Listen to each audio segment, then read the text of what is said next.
In the Let's get you blistering up. heat of a It Nevada hurts. highway, I got you. there is a You're thin safe. line They're between coming. the living and the dead.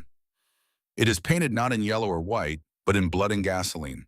And on October 14th, 2011, that line ran straight through the crumpled shell of a red Honda Civic, where a 19-year-old girl lay pinned beneath 3 tons of burning steel.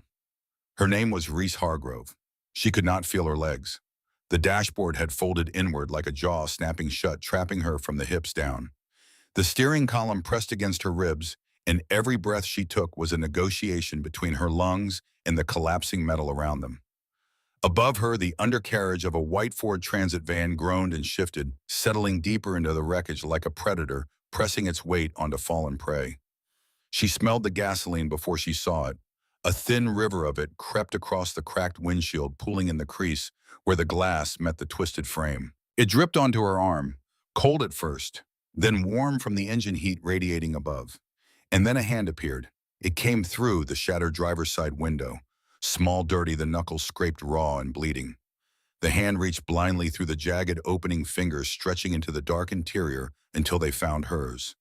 A voice followed the hand, young, shaking, but stubborn in a way that had nothing to do with courage and everything to do with a boy who had simply run out of places to run. "I am not leaving." Reese looked at the face attached to that hand, a boy, 16 at most, hollowed cheeks, eyes that darted and calculated even in panic. A dirty, oversized hoodie, 3 sizes too big already, soaking through with the gasoline pooling on the road beneath him. She did not know his name. She did not know that he was wanted by the state of California. She did not know that by holding her hand, he was choosing between her life and his freedom. But she knew one thing with absolute clarity. If she did not take control of this moment right now, they were both going to die. 12 hours earlier, the day had started with coffee and an argument. Reese Hargrove stood in the kitchen of a rented house on the outskirts of San Bernardino, California, watching her father pour black coffee into a mug that said, "World's okayest dad." The mug was a joke gift she had bought him 3 Christmases ago, and the fact that he still used it every morning made her chest tight in a way she could never quite name. Dominic Hargrove was a large man, not large in the way of football players or bodybuilders, but large in the way of men who had spent 40 years bending steel and breaking knuckles. His hands wrapped around the coffee mug like a bear holding a thimble. His beard, more gray than black, now hung to the middle of his chest.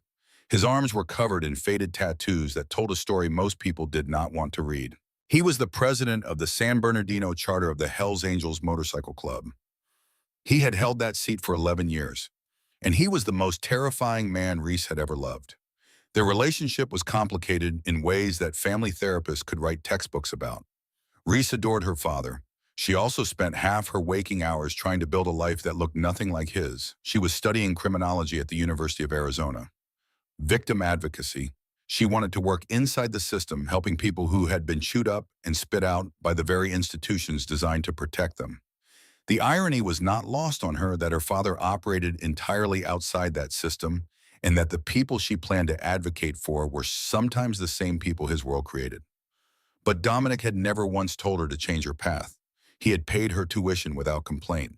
He had driven 11 hours to attend her freshman orientation, parking his Harley between 2 minivans, and walking into the auditorium in his leather cut while the other parents edged away. He had sat in the back row and listened to the dean talk about academic integrity and student resources, and afterward, he had handed Reese an envelope containing $500 and a note that said in his jagged handwriting, "Make me proud, baby girl." You already do. There was something else beneath the surface of Dominic Hargrove, a wound he carried like a stone in his chest. 15 years ago, he had lost his firstborn son, a boy named Cole, in a motorcycle accident on a mountain road outside Barstow. Dominic had been riding that night. He had been drinking. Cole was 19 years old, riding his own bike 2 lengths behind his father when Dominic misjudged a turn. Cole swerved to avoid the collision and went over the guardrail. Dominic had not touched alcohol since that night. He had rebuilt his life around a single principle: protect what remains. Reese was what remained. She was everything. And the guilt of having survived his son drove every decision he made about her safety, including the emergency kit, including the escort rides, including the 6 armed men who followed her Honda Civic down the highway like a convoy guarding a treasure. You do not need to ride all the way to Arizona with me, Reese said, leaning against the counter with her arms crossed. I have driven that highway 100 times. Dominic sipped his coffee. You have driven it 97 times, I counted, and 60 of those times I was behind you. Dad, you are taking the interstate through the desert in October, 110 degrees. Your air conditioning makes a sound like a dying cat. He set the mug down. I am riding with the boys to the Laughlin Run anyway. It is on the way. It was not on the way. Laughlin was 100 miles north of Reese's route to Tucson. But Reese had learned long ago that arguing with Dominic Hargrove about her safety was like arguing with gravity about falling. You could make your case, but the outcome was already decided. Fine, she said, but you ride behind me, not next to me, not in front of me, behind. I do not need your whole charter staring at me like I am a convoy shipment. Dominic's mouth twitched beneath his beard, something that might have been a smile on a smaller man. Deal. She grabbed her keys in her bag. At the door, she paused. The hallway closet was open, and inside she saw the emergency kit. It was a red canvas bag, military style, packed tight with gauze, tourniquets, a CPR mask, a thermal blanket, and a laminated card of first aid instructions. Dominic had given it to her the day she got her license. He gave one to every person he cared about. There were not many of those people, but the ones who existed were equipped to survive a war. Reese almost left it. The bag was heavy, and she was already carrying too much for the drive. But something made her reach for it, an instinct that had no name. She tossed it onto the passenger seat of her red Honda Civic and pulled out of the driveway. Behind her, 6 Harley-Davidsons rumbled to life. 300 miles to the east on the gravel shoulder of Interstate 15, a boy named Sawyer Kincaid was trying to become invisible. He was good at it. 16 years in the foster care system had taught him the geometry of disappearing, how to fold his body into corners that adults overlooked, how to walk with a rhythm that matched the background noise so that no eye lingered on him, how to make his face into a blank wall that reflected nothing back. He was 5'8" and weighed 131 pounds, though he had not stood on a scale in months. His brown hair was unwashed and fell across his forehead in greasy strands. His Converse sneakers were held together with duct tape at the toe. His hoodie, once navy blue, had faded to a nameless gray. 3 weeks earlier, he had climbed out of his bedroom window in Sacramento at 2 in the morning. He had moved carefully, silently, the way he had practiced in his head 100 times. His foster father, a man the neighbors called Big Wade, was asleep in the recliner with a half-empty bottle of Jim Beam balanced on his stomach. The television was playing an infomercial for knives. Sawyer had taken $11 from the kitchen counter. He had taken a half-eaten bag of beef jerky from the pantry, and he had taken the switchblade that Wade kept in the junk drawer, not to use on anyone, but because the last time Wade had come home drunk, he had used it to pin Sawyer's hand to the table as a lesson about touching his things. The rib that Wade had fractured 2 weeks before that night still ached when Sawyer breathed too deeply. The cigarette burns on his back layered over older scars from a belt buckle pulled tight when he stretched. But the worst wounds were the ones that did not show. The flinch reflex when anyone raised a hand near his face. The inability to sleep in a room with a closed door. The voice in his head that repeated Wade's favorite phrase on an endless loop. Nobody is coming for you, boy. You are not worth the gas money. Wade Purnell had been a licensed foster care provider in the state of California for 12 years. He collected the monthly checks from the state with the regularity of a man paying a mortgage, except the mortgage was a child and the house was a 2-bedroom rental on Fenton Street, where the walls were thin enough to hear every scream from every room. Sawyer was not his first foster kid, he was his 6th. The others had aged out of the system or been transferred, each one leaving with a new collection of scars and a permanent distrust of any adult who claimed to be helping. The social workers came once every 3 months. Wade cleaned the house before they arrived. He put fresh sheets on the beds and food in the refrigerator and rehearsed the smile he used for officials. The social workers checked boxes on clipboards and left. They never asked Sawyer to lift his shirt. They never asked why his left hand trembled when Wade stood behind him. They never asked because asking would have meant paperwork, and paperwork meant investigation, and investigation meant admitting that the system they served had placed a child in the care of a predator. Sawyer had been walking south for 3 weeks, hitchhiking when he could, sleeping under overpasses and behind strip mall dumpsters. He had a warrant out for his arrest. Runaway, petty theft, the $11 and the knife. In the eyes of the California foster care system, he was a delinquent, a flight risk, a case file number with legs. In his own eyes, he was just trying to make it to 18 without getting killed. The heat on Interstate 15 was brutal. The asphalt shimmered, throwing up mirages of water that vanished when you got close. Sawyer walked on the gravel shoulder with his thumb out, but the cars blurred past him, each one throwing a gust of hot wind that whipped grit into his eyes. He stopped at a gas station near the edge of the Mojave National Preserve, one of those places that existed outside of time. 2 pumps, a sun-bleached canopy, a store that smelled like diesel and old coffee, and the faint sweetness of something rotting behind the counter. The clerk was an old man with skin like cured leather who did not look up from his crossword puzzle when Sawyer walked in. He bought a bottle of water with his remaining coins, counting each one carefully on the counter, and stepped back into the glare. That was when he saw the motorcycles. 6 of them, not sport bikes or weekend warrior toys ridden by dentists on Sundays. These were heavy customized Harley-Davidsons with extended forks and high handlebars and exhaust pipes thick enough to echo off canyon walls. The chrome caught the desert sun and threw it back in blinding splinters. The riders wore leather vests with patches that Sawyer recognized instantly. Every kid in the system knew the hierarchy of danger. You avoided the cops because the cops could send you back. But you truly avoided the patch wearers because the patch wearers operated in a world where the rules were written in blood and enforced without appeal. The man at Pump 4 was the biggest. He had a graying beard and arms like dock ropes, and a stillness about him that was more unsettling than any display of aggression. He moved with the slow deliberation of someone who had never once needed to hurry because the world moved around him instead. Sawyer pulled his hood up and walked around the back of the station. He sat in the thin shade behind the dumpster, pressing his back against the warm cinder block wall. A lizard watched him from a crack in the foundation with ancient, unblinking eyes. He just needed to rest his legs. 10 minutes, maybe 15. He watched a red Honda Civic pull up to the pump next to the big man's bike. A young woman got out, blonde hair pulled back in a ponytail. Tall, she wore a tank top and cut-off shorts and moved with the same confident stride as the bearded man. When she passed him on her way to the store, he reached out and squeezed her shoulder. A father's gesture, quick, protective, and unthinking. She smiled without breaking stride. The girl glanced toward the back of the station as she walked. For half a second, her eyes met Sawyer's across the cracked lot.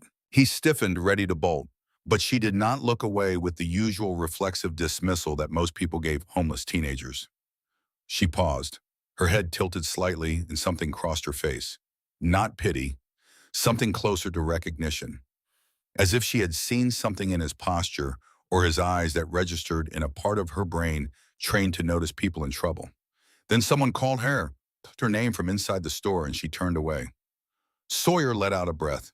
He pressed himself deeper into the shadow and told himself it did not matter. People looked at him sometimes. It never meant anything. Nobody saw him. That was the point. A few minutes later, the motorcycles roared to life. The ground vibrated beneath him. He waited until the sound faded into the distance before he stood, hoisted his backpack, and started walking again. He did not get far. About 2 miles down the road, the traffic slowed. Brake lights stretched for a mile ahead, bleeding red in the midday glare. Sawyer, walking on the shoulder, had an unobstructed view of what had happened. A white Ford Transit van, a landscaping rig loaded with mowers and steel ramps and coils of wire, had blown its front left tire at highway speed. The driver had overcorrected. The van had swerved across the median, clipped the rear of a passing semi-truck, and flipped. But it had not just flipped. It had landed on top of a red Honda Civic. The van's heavy rear frame had crushed the car's roof down to the door handles. The Civic was flattened, compressed, reduced to something that no longer looked like a vehicle. It looked like a red metal coffin. Sawyer recognized the car, the same red Honda from the gas station, the same car the blonde girl had stepped out of, the same car whose paint he now remembered was the exact shade of a fire engine. The other cars on the highway were stopped. Doors hung open. People stood on the median and the shoulder, frozen in that particular paralysis that overtakes witnesses to sudden catastrophe. A woman in a minivan was screaming into her phone, "Babwast," A truck driver had climbed down from his cab and was walking toward the wreck, then stopped, then walked backward again. A teenager was holding his phone up, recording vertical video, his face slack and empty. The roar of the crash had been replaced by a silence that was somehow worse. The silence of aftermath, the silence of a world recalibrating itself around a new reality. And then, thin and desperate, a voice cut through the dead air. "Help, please, someone help me." People were getting out of their cars, a dozen, then 2 dozen, standing at a distance with their phones raised, filming, calling 911. Their faces were concerned, their feet were planted, nobody moved toward the wreck. Gasoline was pooling on the asphalt, creeping outward in a slow tide. Transmission fluid mixed with it, creating a rainbow sheen that looked almost beautiful if you did not understand what it meant. One spark from the van's dragging exhaust, one short in the electrical system, and the whole scene would become an inferno. Sawyer dropped his backpack. He did not look at it. He did not think about the $11 or the beef jerky or the switchblade or the change of socks he had stolen from a Goodwill donation bin in Barstow. He did not think about his warrant or his ribs or the fact that he had not eaten since yesterday morning. He ran. His legs moved before his brain could object. The pain in his ribs flared, then faded as adrenaline flooded his veins like water through a broken dam. The broken glass on the road sliced into his palms as he dropped to his stomach and crawled toward the driver's side window. The gasoline soaked through his hoodie, immediately cold and sharp against his skin. Every survival instinct in his body screamed at him to stop, to turn around, to get as far. He kept crawling. His hand brushed against something on the passenger seat floor. A red canvas bag, military style, that had been thrown from its position by the impact. He did not know what it was. He pushed it aside. The space inside was a nightmare. The roof had caved in at an angle, creating a wedge-shaped pocket barely 18 inches high at its tallest point.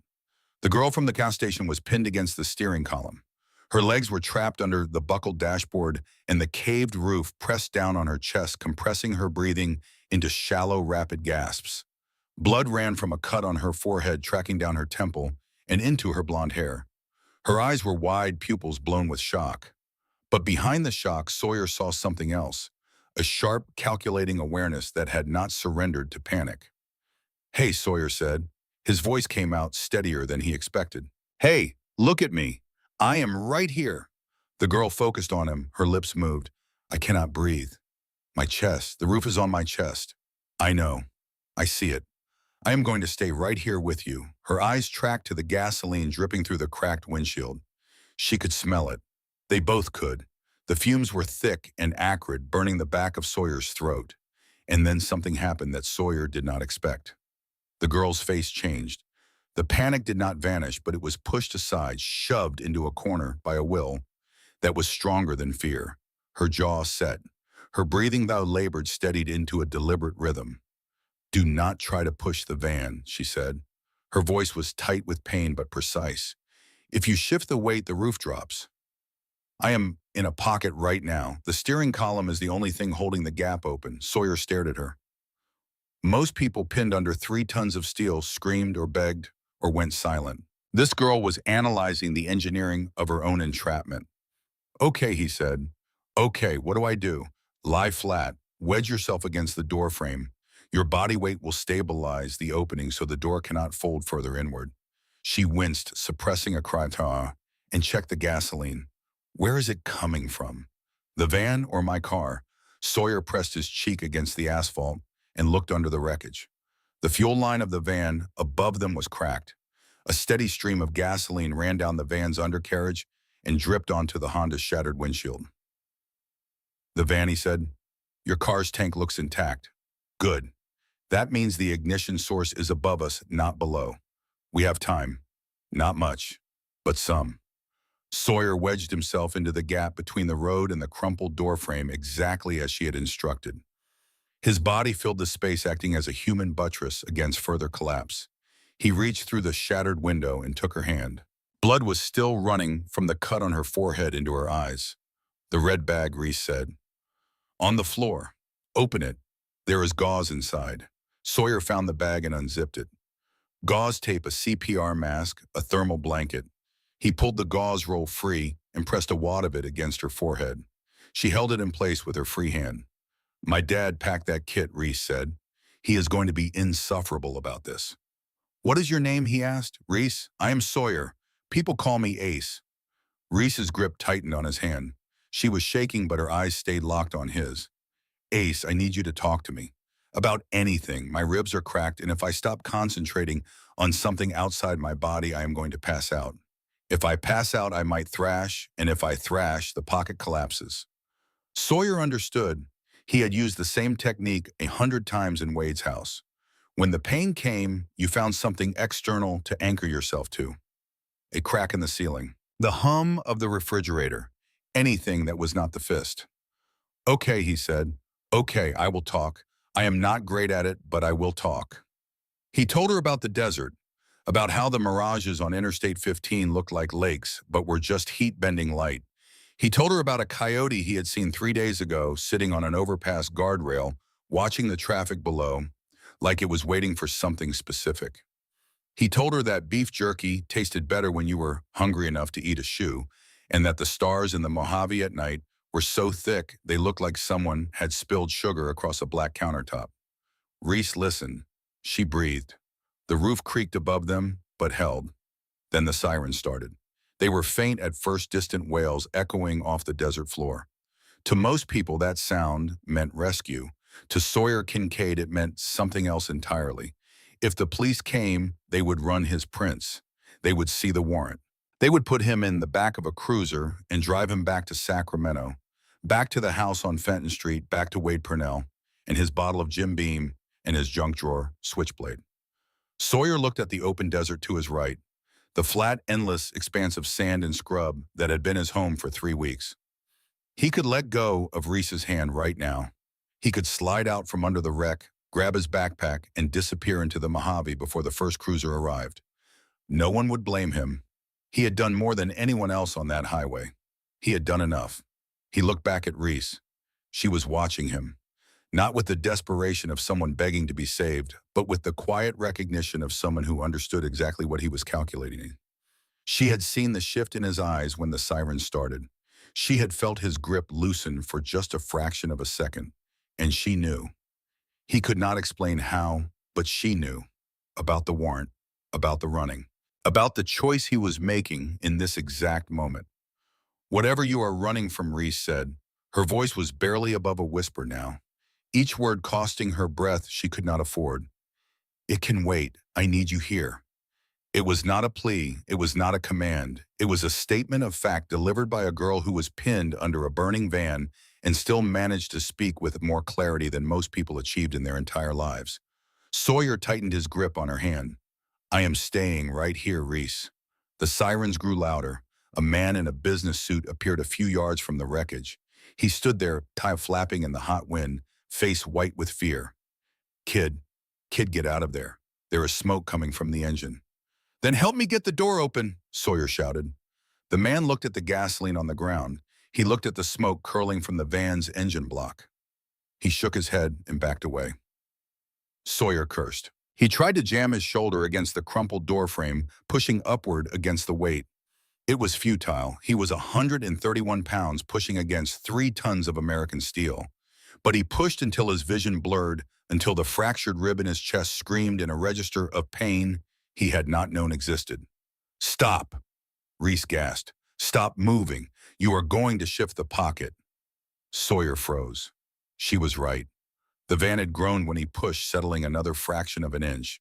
Brute force was not the answer. It was never the answer. He had learned that lesson with Wade, too. When you could not overpower the thing that was crushing you, you endured. You held your ground. You waited for the moment to change. He settled back into his position against the door frame and held Reese's hand. Tell me about school, he said. What? You said talk about anything, so tell me about school. What do you study? Despite everything, Reese almost laughed. It came out as a pained huff that turned into a cough. Criminology. Sawyer blinked. You are kidding. I want to work in victim advocacy, help people who fall through the cracks in the system. She paused, her breathing catching. Ironic, right? Study how to save people, end up needing to be saved. You are not being saved, Sawyer said. You are the one telling me what to do. I am just the hands. Reese squeezed his fingers. Her lips moved into something that in different circumstances might have been a smile. My dad, she murmured after a moment. He rides with the group that was at the gas station. He is up ahead somewhere. He is going to be so angry about this car. He will not care about the car. You do not know my dad. He restored this thing himself. 1998 Civic. Painted it the exact red of his first motorcycle. He will not care about the car, Reese. He just wants you. Silence settled between them. The smoke above thickened. The heat increased. Sawyer kept his cheek pressed against the asphalt and tried not to think about the gasoline soaking through his hoodie. Then a new sound cut through the sirens. A low, thunderous rumble that built from somewhere behind them, growing louder until it became a physical vibration in the road beneath Sawyer's chest. It was not the police. Sawyer turned his head sideways against the pavement and looked back down the highway. 6 motorcycles were tearing down the median, kicking up rooster tails of dust and gravel, bypassing the miles of stopped traffic. They must have seen the smoke rising from the wreck, or they had realized that the red Honda Civic was no longer following behind them. Either way, they were coming in fast. The bike screeched to a halt 10 yards from the wreckage. The lead rider, the big man from the boost station, the one with the gray beard and the dock rope arms, leaped off his motorcycle before the kickstand was fully deployed. The bike toppled to the pavement behind him, and he did not look back. He saw the red Honda, crushed, flattened, barely recognizable as a car.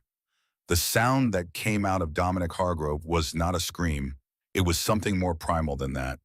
A roar that seemed to come from the bedrock of the earth itself, torn from a place so deep inside him that it stripped away every layer of the hardened outlaw and left nothing but a father. Reese. He charged toward the wreck. 5 men followed him, men with names like Crank and Sledge and Crowbar and Wraith, and a man they called Fender. They moved in a tight formation, boots pounding the pavement, faces set in expressions that would have made most people cross the street. Dominic fell to his knees beside the car. His face went pale beneath the road dust and the tattoos. Through the shattered window, he could see his daughter pinned under the collapsed roof, blood on her forehead, gasoline on her arms. And lying flat on the road in a pool of fuel half wedged under the debris, holding her hand through the wreckage, was a skinny, dirty kid in a soaked hoodie. For one terrible second, Dominic misunderstood. He saw a stranger's hands on his daughter. His mind, wired by decades of violence and protection, defaulted to the worst interpretation. He reached for Sawyer's hoodie, his massive fist closing on the fabric, ready to drag the boy out and break him. "Get the hell away from her." "Dad, no!" The words came from inside the wreckage. Reese's voice shredded by pain, but carrying an authority that stopped Dominic Hargrove cold. He had heard his daughter angry before. He had heard her frustrated and disappointed and sad. But he had never heard this voice. This was command. "He is helping me. He has been holding me for 20 minutes. Do not touch him." Dominic's fist opened. He let go of the hoodie. He looked at Sawyer again. Really looked this time. Past the dirt and the blood and the oversized clothes. He saw the boy's hands raw and bleeding from crawling through broken glass. He saw how Sawyer had positioned his body against the doorframe, acting as a structural brace to prevent further collapse. He saw the determination in the boy's eyes, a look Dominic recognized because he had seen it in his own mirror for 40 years. It was the look of someone who had decided they were not leaving, no matter what the cost. "How is she?" Dominic asked. His voice had dropped to a rumble that was almost gentle. "She is pinned at the chest," Sawyer said. "Steering column is the only thing keeping the roof from crushing her completely. The van is slipping. If we move the car, the van drops further. If we try to lift the van straight up, it could roll." Dominic looked at the van looming above them. Smoke was billowing from the engine compartment, now thicker and darker than before. The heat was intensifying. They were running out of time, and every option was a gamble that could kill his daughter. Then Reese spoke again. "Dad, listen to me." Dominic leaned closer to the window. He could see her face in the dim space. Blood-streaked, pale, but her eyes were clear. "Chain the bikes to the van," Reese said. "All 6 of them. Hooked to the rear axle, not the frame. The frame is twisted, it will snap. The axle is solid steel. Fan the bikes out at 45-degree angles so the pull is lateral, not vertical. Drag it sideways off the car. Steady tension, not a jerk. If you jerk it, the roof drops before the weight clears. Dominic stared at his daughter. How do you know that? Because I grew up watching you pull wrecks out of ditches with your bare hands and a chain. Reese coughed and the cough brought blood to her lips. Please, Dad. We do not have time to argue. Trust me. Dominic stood up. He turned to his brothers. Crank, get every chain from the saddlebags. Sledge, get on the other side of the van and find the rear axle. Crowbar fire extinguisher now. The rest of you line the bikes up in a fan 45 degrees apart. We are pulling this thing off sideways. The bikers moved with a coordination that belied their outlaw reputation. These were men who understood machines and mechanics at an instinctual level. They had rebuilt engines in garages and pulled friends from wreckage on mountain roads. This was not their first disaster, but it was the first one that involved the only person their president would die for. Then the police arrived. 2 highway patrol cruisers pulled up with their lights flashing. 2 officers stepped out, hands resting on their holsters. They saw 6 Hells Angels swarming a crash scene. They saw chains being looped around a van. They saw gasoline and smoke, in a situation that looked from 20 yards away like chaos. Back away from the vehicle, one officer shouted through a megaphone, "Let the professionals handle this." Dominic turned. He did not shout. He did not threaten. He simply stated a fact in a voice that carried across the highway like a funeral bell. My daughter is trapped under there. We are not going anywhere. Sir, step back or you will be arrested. The argument escalated. The officers insisted on waiting for the fire department, which was still minutes away somewhere on a desert road. Dominic insisted that minutes were a luxury they did not have. The smoke was thickening. The heat was building. And under the wreckage, Reese could feel the temperature rising against her skin. Then the van shifted. A structural strut on the roof rack snapped with a sound like a rifle shot. The 3-ton vehicle lurched downward, the collapsing metal grinding against the Honda's already crushed frame. The gap that Reese was breathing in shrank by 2 inches. Sawyer did not think. His body moved before his brain could calculate the risk. He threw himself over the window opening, arching his back upward, placing himself between the descending, jagged metal and Reese's face. A piece of the van's bumper sliced into his shoulder, cutting through the hoodie and into the muscle beneath. The pain was a white sun exploding behind his eyes. He screamed. He could not help it. The sound ripped out of him involuntarily. Ace, Reese's voice was almost gone now, a thin thread of sound. Are you okay? I am good. Sawyer gasped through clenched teeth. The lie was so transparent that it would have been funny in any other context. I am still here. Outside, Dominic Hargrove looked at the police officer. His eyes carried something beyond rage.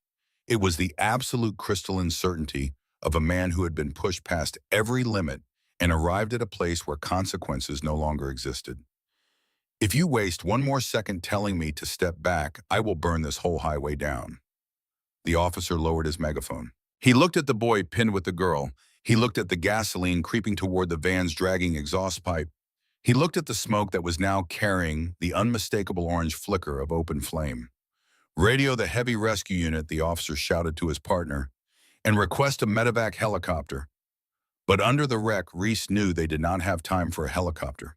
She could feel the warmth spreading across the metal above her. The fire in the engine block was growing. Minutes mattered. Seconds mattered. The chains, she whispered. Tell them to pull now, right now.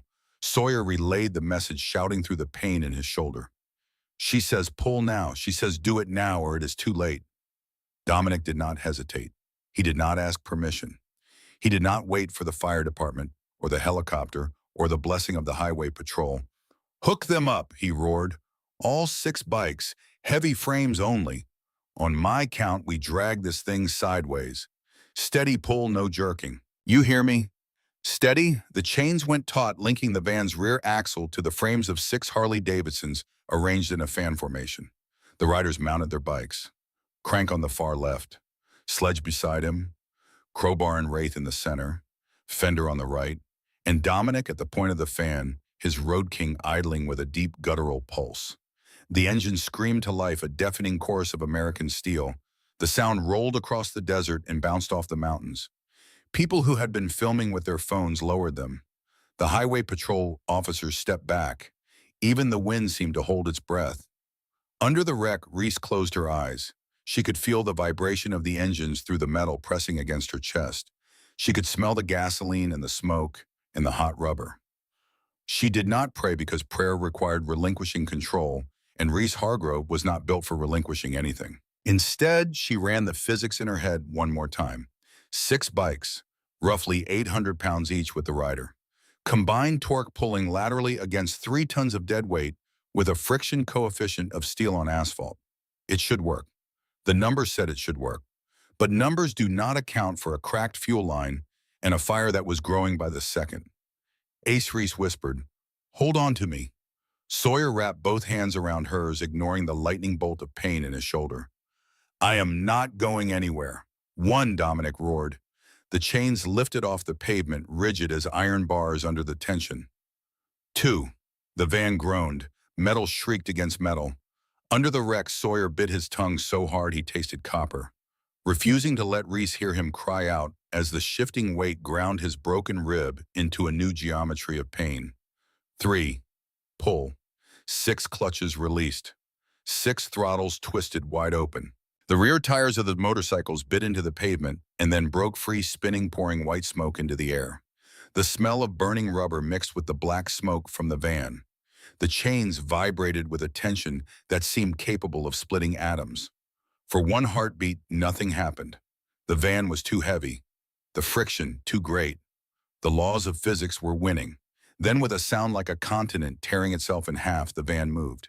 It did not lift. It slid.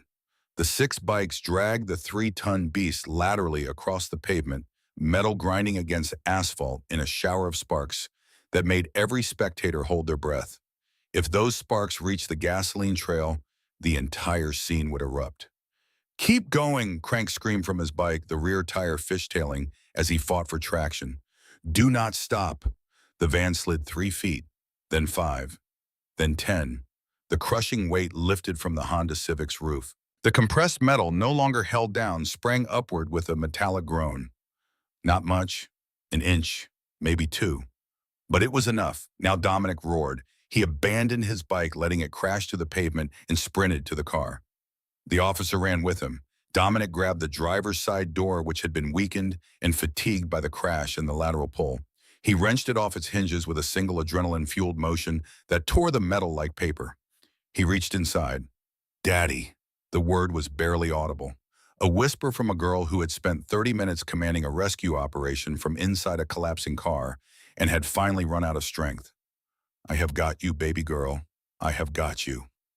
Dominic pulled Reese from the wreckage, gently, carefully, cradling her broken body against his chest as if she were 5 years old again, as if he could undo the damage by holding her close enough. Her legs hung at angles that told a painful story. Her face was pale beneath the blood and the gasoline stains. But she was breathing. She was conscious. She was alive. He carried her away from the car, away from the van, away from the smoke and the sparks and the creeping pool of fuel. He did not trust the paramedics to be fast enough.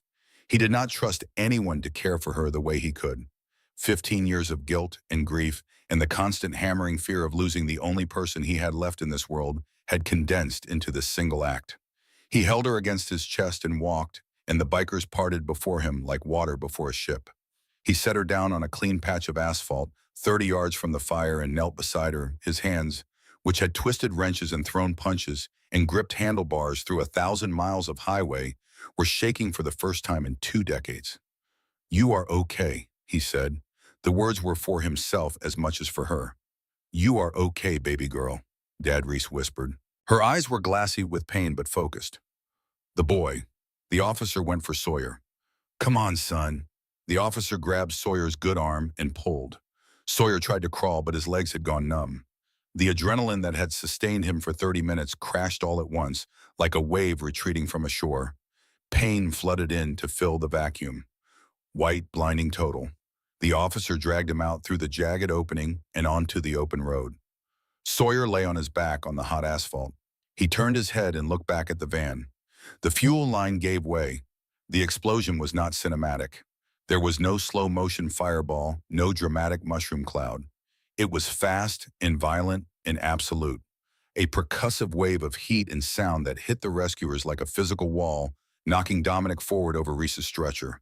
A column of orange flame engulfed the van in under a second, climbing 30 feet into the desert sky, bending the air around it into rippling waves. The Honda Civic, still sitting where it had been crushed, caught fire next.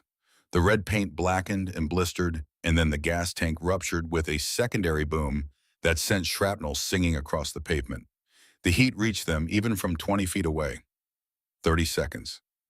If they had waited 30 seconds longer, for the fire department, Reese and Sawyer would have been incinerated. The spot where they had lain together hand in hand was now a furnace. The paramedics swarmed. They loaded Reese onto a stretcher. Dominic walked beside her, his massive hand holding hers, his beard wet with tears he did not bother to hide. The other bikers stood in a loose circle around them, keeping the gawking bystanders at a distance. Crank had his phone pressed to his ear, already calling ahead to the hospital. Sledge was talking to the highway patrol officer, his voice low and measured, explaining what had happened in terms the officer could write in a report. Reese turned her head on the stretcher, looking past her father, searching the chaos behind them. "Where is he?" she said. "Where is the boy?" Dominic looked back. He saw Sawyer lying alone on the tarmac 15 feet from the burning wreckage, with no one attending to him. The paramedics had gone to Reese first. Of course they had. She was the visible victim, the one pulled from the car, the one whose father was standing over her like a grizzly bear, daring anyone to come closer. Sawyer was just a kid on the ground, a nobody in a dirty hoodie. "Somebody get to that boy," Dominic shouted, his voice cut through the chaos. Right now. A second paramedic team, just arriving, rushed to Sawyer with a stretcher and a crash bag. Sawyer lay on his back on the hot asphalt. He was beyond pain now. The sky above him was an impossible blue, so vast and clean and indifferent that it seemed to belong to a different world than the one he had just survived. He could feel his heartbeat slowing, not gradually, but in steps, like someone turning down a dial. His vision narrowed. The blue sky became a circle, then a pinhole, then a memory. A shadow fell across his face. One of the bikers, the one they called Sledge. A man built like a refrigerator with hands that could crush a walnut without trying. He had crouched down beside Sawyer while the paramedics worked, and he looked at the scrawny, dirty kid in the destroyed hoodie with an expression that did not belong on the face of a man who had spent 30 years in an outlaw motorcycle club. It was tenderness. "You have got guts," Kid Sledge said. Sawyer tried to respond. He wanted to say thank you, or I am fine, or please do not let them send me back. But the words dissolved before they reached his mouth. The blue sky went gray, then white, then black. The last thing he felt was the cold metal of a stethoscope against his chest and a voice he could not place saying words he could not parse. "We are losing his pulse. Get the pads." On the stretcher being loaded into the ambulance, Reese heard those words. She tried to sit up, but the straps held her down and the pain in her legs dropped her back like a hammer blow. "No," she said. "No, no, no. Dad. Dad, do not let him die. He stayed for me. He stayed." Dominic Hargrove looked at his daughter. He looked at the boy on the pavement, the paramedics cutting open his hoodie to place the defibrillator pads on his chest. He saw the scars. Even from 10 feet away, even through the blood and gasoline, he could see them. Old scars. Layered scars, the kind that do not come from car accidents or playground falls, the kind that come from someone who is supposed to protect you, choosing to destroy you instead. Something shifted in Dominic's chest, a gear turning, a door opening to a room he had kept locked for 15 years. The room where he kept his guilt about Cole, the room where he kept his failures as a father. He did not know this boy's name. He did not know his story. But he made a vow in that moment, standing on the scorched asphalt of Interstate 15, with the burning van still crackling behind him, and his daughter crying on a stretcher, and a 16-year-old stranger dying on the ground. "Nobody touches this boy. Whatever he is running from, he is done running. I will make sure of it." The defibrillator whined. The paramedic pressed the button. Sawyer's body arched off the pavement. And somewhere in the darkness, as electricity jolted through his heart and dragged him back from the edge, Sawyer Kincaid thought about a girl's hand gripping his in a pool of gasoline. He thought about how she had not begged and had not pleaded and had not fallen apart. She had assessed and calculated and commanded and survived. He thought that if he made it through this, he would very much like to know the rest of her story. He did not know it yet, but he was already part of its street. Rose Dominican Hospital in Henderson, Nevada was a fortress of fluorescent lights and sterile silence. The hallways smelled of antiseptic and recycled air, and the linoleum floors reflected the overhead tubes in long, distorted ribbons of white. It was a place designed to keep death at arm's length, and on most days it succeeded. But on the night of October 14, 2011, death had followed two people through the emergency room doors and was sitting in the waiting area patient as a creditor. Reese Hargrove came out of surgery at 11:47 in the evening. The operation had taken 4 hours. Her left femur was fractured in two places. 3 ribs on her right side were broken. Her left lung had partially collapsed, requiring a chest tube that the surgeon threaded between her ribs with the focused calm of a man who had done this 1,000 times but never got used to the sound it made. There was a laceration on her forehead that required 19 stitches and a concussion that the neurologist wanted to monitor for 48 hours. She was alive. The doctor said she would walk again. They said it with the careful optimism of people who understand that the body is a remarkable machine, but also a fragile one, and that the difference between a full recovery and a permanent limp often comes down to millimeters. Dominic Hargrove had not moved from the surgical waiting room in 4 hours. He sat in a plastic chair that was comically small for his frame, his elbows on his knees, his head bowed.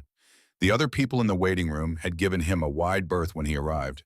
A 6'3" man in a leather vest with a death's head patch on the back, his hands still dark with grease and blood, his eyes carrying the hollow stare of a father who had been forced to watch his daughter pulled from a burning wreck. The receptionist had asked him to fill out forms. He had stared at her until she stopped asking. His brothers were downstairs. Crank and Sledge and Crowbar and Wraith and Fender. They had parked their bikes in the emergency bay and refused to leave when security told them to move. A compromise had been reached. The bikes were relocated to the visitor lot, but the men stayed in the lobby drinking vending machine coffee and speaking in low voices. They were not causing trouble. They were keeping watch. When the surgeon came out and told Dominic that Reese was stable, that the lung was reinflating, that the femur would heal, Dominic did not cry. He did not smile. He simply nodded once the way a man nods when he has been told that the firing squad has been called off. Then he asked about the boy. The surgeon looked confused. Dominic clarified. The kid who was brought in with her. The one they were doing CPR on in the parking lot. The surgeon checked his clipboard. He said the boy was in the ICU on the 3rd floor. Stable but critical. Dislocated shoulder, deep laceration, fractured rib, severe contusion to the back and spine. He had been resuscitated on scene and again in the ambulance. He was unconscious but breathing on his own. Dominic thanked the surgeon with a handshake that made the smaller man wince, and then he walked to the ICU. He found room 304. Through the glass partition, he could see Sawyer lying in the bed. The boy looked even smaller in the hospital gown than he had in the oversized hoodie. His face was cleaned of blood and grime, and without the dirt, Dominic could see how young he was. 16, maybe less. The bones of his cheeks were too sharp, the hollows under his eyes too deep. This was a kid who had not eaten properly in weeks, maybe months. And then Dominic saw the wrist. A steel handcuff connected Sawyer's right wrist to the bed rail. The metal gleamed under the fluorescent light like a small, precise cruelty. He stared at it for a long time. A voice behind him broke the silence. Mr. Hargrove. Dominic turned. It was not a doctor. It was a man in a rumpled sport coat holding a clipboard. He looked tired and annoyed, and like he wished he were anywhere else. I am Detective Ferris, Las Vegas Metro. How is your daughter? She is out of surgery. Dominic folded his arms. What is this about? The detective tilted his head toward room 304. The John Doe. His name is Sawyer, Dominic said. And he is not a John Doe. He is the reason my daughter is alive. Ferris flipped a page on his clipboard. Yeah, well, we ran his prints. His name is Sawyer Kincaid, 16 years old, ward of the state of California. He has been in the foster system since he was 6. He has an active warrant out of Sacramento for absconding from a licensed foster placement and petty theft. Dominic said nothing. His jaw tightened. There is also an illegal weapon, switchblade, found in his front pocket when the paramedics cut his clothes off. The detective looked up from the clipboard. Once he is medically cleared, Child Protective Services is sending an agent from California to transport him back to Sacramento. He is going back to his placement. No. The word landed in the hallway like a stone dropped into still water. Quiet, heavy, and absolute. The detective sighed. It is not your call, Hargrove. He is a ward of the state. There is a process. He is under my protection, Dominic said. The words came out before he had fully decided to say them. They came from a place deeper than thought. A place that remembered the sound of a motorcycle going over a guardrail on a mountain road in Barstow. A place that Ad had spent 15 years asking what it would have looked like to protect someone in time instead of too late. He did not run from a happy home detective, Dominic continued. His voice was low and controlled, but the hallway seemed to narrow around it. You look at that kid in there, skin and bones, scars on his back that did not come from a car wreck. You send him back, you are killing him. Detective Ferris held Dominic's own gaze for a moment. Something flickered behind the professional detachment. A recognition, perhaps, that the big man with the biker patch was not wrong. But the detective's world was built on procedure and paperwork and the careful avoidance of liability. If you interfere with BS, you go to jail, Ferris said. Simple as that. He turned and walked down the hallway. His shoes squeaked on the linoleum. The sound faded. The silence returned. Dominic stood alone in front of room 304. He looked through the glass at the sleeping boy with the handcuff on his wrist. He looked at the monitors blinking their green and amber rhythms.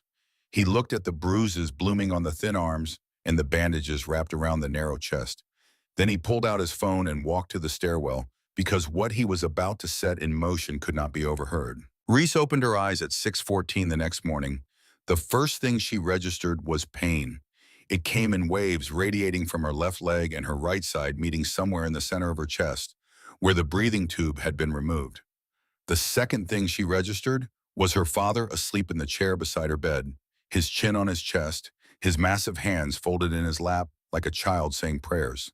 The third thing she registered was the television mounted on the wall across from her bed. It was tuned to a local news channel. The volume was low, but the images were unmistakable.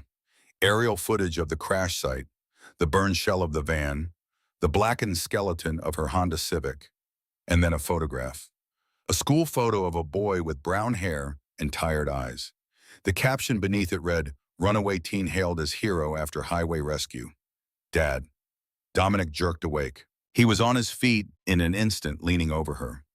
His hand on her forehead, checking her temperature, the way he had done when she was a child with a fever.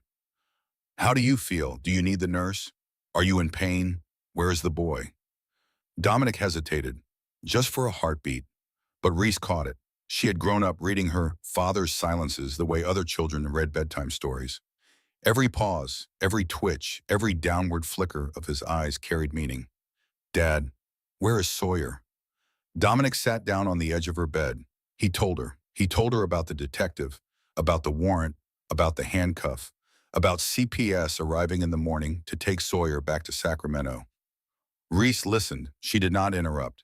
The monitor beside her bed tracked her heart rate, and it climbed steadily as Dominic spoke, the beeps quickening like a metronome being wound tighter and tighter. Then Dominic told her about the scars. When the paramedics cut his shirt off in the ambulance, he said, his voice dropping to a near whisper. I counted them, Reese, 12 marks on his back, some of them years old, some of them weeks. The nurses could not look at each other, and they want to send him back to the man who did it. Reese stared at the ceiling. The fluorescent light hummed above her. The pain in her body was immense, but it had been displaced by something larger. Something that filled her chest with a heat that had nothing to do with broken ribs and everything to do with a rage so focused it could cut glass. She had studied this. In her criminology courses, in her victim advocacy seminars, in the case files she had read late at night in her dorm room. She knew the statistics. She knew that children in the foster care system were 4 times more likely to be abused than children in the general population. She knew that the reporting mechanisms were broken, that caseworkers were overloaded, that children who ran away were treated as delinquents rather than refugees. She knew all of this in the abstract as data points and percentages and policy failures. Now she knew it as a boy's name, Sawyer, the boy who had crawled through broken glass and gasoline to hold her hand, the boy who had used his own back as a shield to protect her face from falling metal, the boy who had chosen to stay even when staying meant capture, and they wanted to send him back. Give me my phone, Reese said. Dominic reached into the bedside drawer and handed it to her. The screen was cracked from the crash, but it still worked. Reese opened her contacts and scrolled to a name. Margot Fielding, a girl in her program at the University of Arizona who was double majoring in criminology and journalism. Margot had interned at the Arizona Republic the previous summer and still had contacts at every news desk from Phoenix to Los Angeles. The phone rang twice. Reese, oh my God, are you okay? I saw the news. I have been calling you for hours. Margot, listen to me. I need a favor, a big one. Anything. Reese's voice was calm, measured. She spoke the way she had spoken under the van with the precision of someone who has assessed the situation, identified the variables, and decided exactly how to proceed. The boy who saved me is in this hospital right now, handcuffed to a bed. His name is Sawyer Kincaid. He is 16 years old. He has been in the foster system since he was 6. He has scars on his body from years of abuse by his foster father, a man named Wade Purnell in Sacramento. The state of California has a warrant out for Sawyer because he ran away. Tomorrow morning, CPS is sending an agent to take him back to the same man who put those scars on him. There was silence on the other end of the line. Then the sound of a pen scratching on paper. Reese continued, I need this story on every news desk by tonight. Not as a feel-good rescue piece, as a scandal.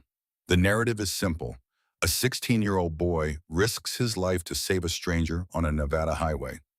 The state of California's response is to drag him back to his abuser. I want CNN. I want Fox.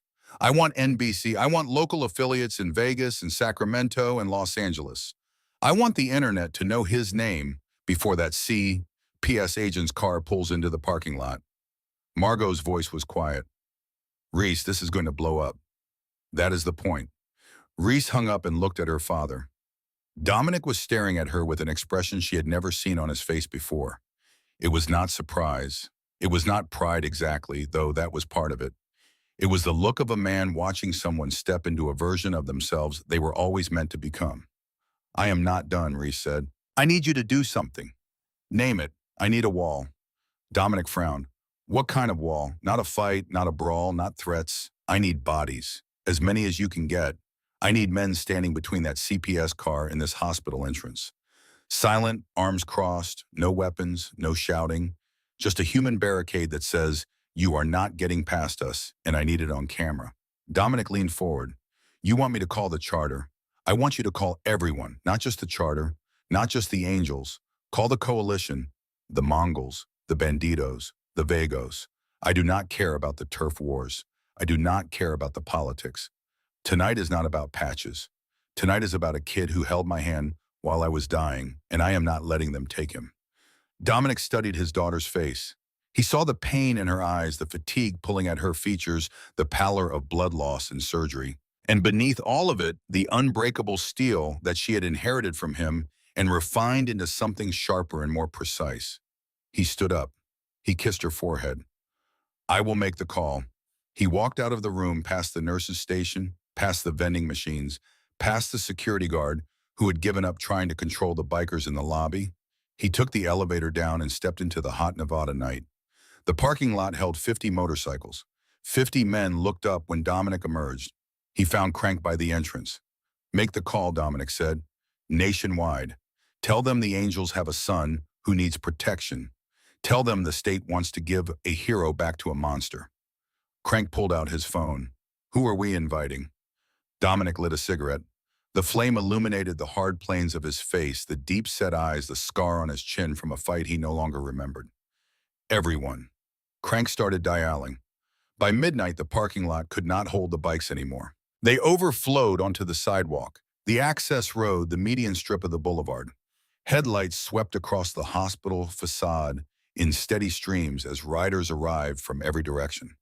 Las Vegas charter, Reno charter, Phoenix charter, nomads from Oregon and Montana, and then the ones that made even the Hells Angels raise their eyebrows. The Mongols arrived in a pack of 30 of them, their black and white patches visible under the sodium lights. Their sergeant-at-arms walked up to Crank and extended his hand. No words were exchanged. The handshake said everything that needed to be said. Two men who on any other night would have circled each other like wolves stood shoulder to shoulder and turned their faces toward the hospital. The banditos came next, red and gold, 25 men from their Texas mother chapter who had ridden through the night across 700 miles of highway and 3 state lines because someone had made a call and said a kid needed help. Their road captain parked his bike at the front of the formation and sat on it with his arms crossed, his eyes fixed on the hospital entrance, and he did not move until morning. Then the Vagos in their green patches. Then independents from Nevada and Oregon and Montana. Then men who wore no patch at all, but who had heard the call on forums and phone trees and the old networks that ran beneath the surface of the motorcycle world like underground rivers. Men who had sons of their own. Men who had been in the system themselves. Men who understood in their bones that some things transcend rivalry and reputation and the ancient grudges between clubs. By sunrise, 802 men stood in that parking lot. It was the largest gathering of rival motorcycle clubs in American history, and not a single punch was thrown. Reese did not sleep that night. The pain medication dripped through her IV in a steady rhythm, softening the edges of the agony in her ribs and her leg, but never quite silencing it. She lay in the dark, listening to the hum of machines and the distant murmur of nurses changing shifts and the steady growing rumble from the parking lot below as more engines arrived through the night. At 2 in the morning, when the hallways were quiet and the night nurses were clustered at their station, watching videos on their phones, she detached the IV from her arm. She swung her legs carefully off the bed, gasping as the fractured femur protested. She grabbed the wheelchair that the physical therapy department had left beside her bed and lowered herself into it inch by agonizing inch. She wheeled herself out of the room, down the corridor, and into the elevator. 3rd floor, ICU. The officer guarding room 304 was young, mid-20s. He looked bored and uncomfortable, assigned to babysit a sleeping teenager on a night when he would rather have been anywhere else. He saw a girl in a hospital gown rolling toward him in a wheelchair, her left leg splinted and elevated on the footrest, an IV port still taped to the back of her hand. "Ma'am, you should be in your room. I am visiting a friend," Reese said. "He is in custody. No visitors." Reese looked at the officer. She had her father's eyes, dark, steady, and capable of communicating a very specific kind of authority that had nothing to do with volume and everything to do with will. "Officer, I am the girl he pulled out of the car today. I have 3 broken ribs, a fractured femur, and a collapsed lung. I wheeled myself down here because I need to see him. You can stand there and tell me no, and I will sit in this hallway until your shift ends, or you can let me have 5 minutes." The officer looked at her. He looked down the empty hallway. He sighed. 5 minutes. He opened the door. The room was dim. The heart monitor beeped its steady electronic rhythm. Sawyer was lying on his back, his face turned toward the window. The handcuff on his wrist caught the faint light from the parking lot below and gleamed. He was awake. His eyes found Reese as she wheeled herself to the side of his bed. They stared at each other for a moment. 2 people who had shared something on a burning highway that most people would never understand. A bond forged not in comfort or affection, but in the absolute certainty that they were going to die together, and the refusal to let that be the ending. "Hey," Sawyer said. His voice was a dry rasp. "Hey, you look terrible. You should see the other guy," Reese said. The other guy being a 3-ton Ford Transit van. Something that might have been a smile crossed Sawyer's face. Then it faded. "They are sending me back," he said. He did not say it with self-pity. He said it with the flat resignation of someone who had learned long ago that hope was a luxury he could not afford. "I know," Reese said. Sawyer looked at the handcuff on his wrist. He pulled at it absently, the metal clicking against the rail. It was a gesture that had the practiced quality of repetition, as if he had been doing it for hours. "My foster dad, Rick, he does not," he started, then stopped. He stared at the ceiling. "It is bad. Where I come from, it is real bad." "I know," Reese said again. She did not ask him to explain. She did not push for details. She had spent enough time studying victim psychology to understand that forcing someone to articulate their trauma was a form of violence all its own. Sawyer looked at her. His eyes were wet, but the tears did not fall. They sat on the rims like water behind a dam. "I should not have stayed," he whispered, "under the car. If I had just kept walking, they would not know I exist. I would still be free." Free for what, Reese asked. Free to starve on a highway, Free to sleep behind dumpsters until you turn 18. And then what? Sawyer did not answer. Reese leaned forward in the wheelchair. The movement sent a lance of pain through her ribs, but she did not flinch. She reached through the bed rail and took his hand, the same hand she had held under 3 tons of burning steel. "Listen to me," she said. Her voice carried the same precision it had carried in the wreckage, the same calm authority that did not ask for trust but simply assumed it. "You stayed for me. Now I am staying for you. I am not going to let them send you back. I do not care what it takes. I do not care who I have to fight. You held on for me. I am holding on for you." "You do not even know me," Sawyer said. "I know that when everyone else was standing on the side of the road filming with their phones, you crawled into a pool of gasoline. I know that when you heard the sirens and knew they would catch you, you did not let go of my hand." "That is enough. That is more than enough," Sawyer stared at Heger. In 16 years of foster homes and group homes and shelters and highway shoulders, no one had ever said those words to him. No one had ever looked at him the way Reese was looking at him now. Not with pity, not with obligation, with the fierce, unbending certainty of someone who had made a decision and would break the world in half before she changed her mind. "They are going to come for me in the morning," Sawyer said. "I know," Reese replied. She squeezed his hand. "And when they come, they are going to find 800 men standing between you and that door." Sawyer blinked. "What? Just trust me." The 5 minutes had long passed. The officer opened the door and gestured for Reese to leave. She released Sawyer's hand, turned her wheelchair toward the door, and paused. "Ace," he looked at her. "Whatever happens tomorrow, do not be afraid. You are not alone anymore." She wheeled herself out of the room, back down the corridor, back into the elevator. By the time she reached her bed, the pain was so intense that her vision was graying at the edges. She collapsed into the mattress and lay there breathing through the agony, staring at the ceiling. She picked up her phone. There were 47 missed calls. Margot had delivered. The story was everywhere. Reese scrolled through the headlines. CNN had a live segment scheduled for the morning. Fox News had already run a panel discussion. The local NBC affiliate had a camera crew en route to the hospital. Twitter was trending with a hashtag that read Team Ace. She put the phone down and closed her eyes. The chess pieces were in position. The board was set. Now she just had to survive the morning. The sun came up over the Nevada desert like a wound opening. Red at the edges, amber in the center, spreading a bruised light across the asphalt of the hospital parking lot.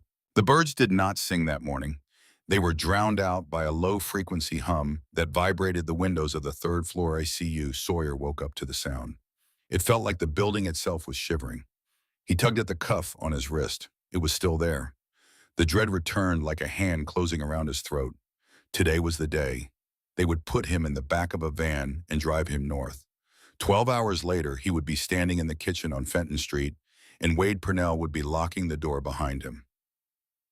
"What is that noise?" the morning nurse muttered, walking to the window.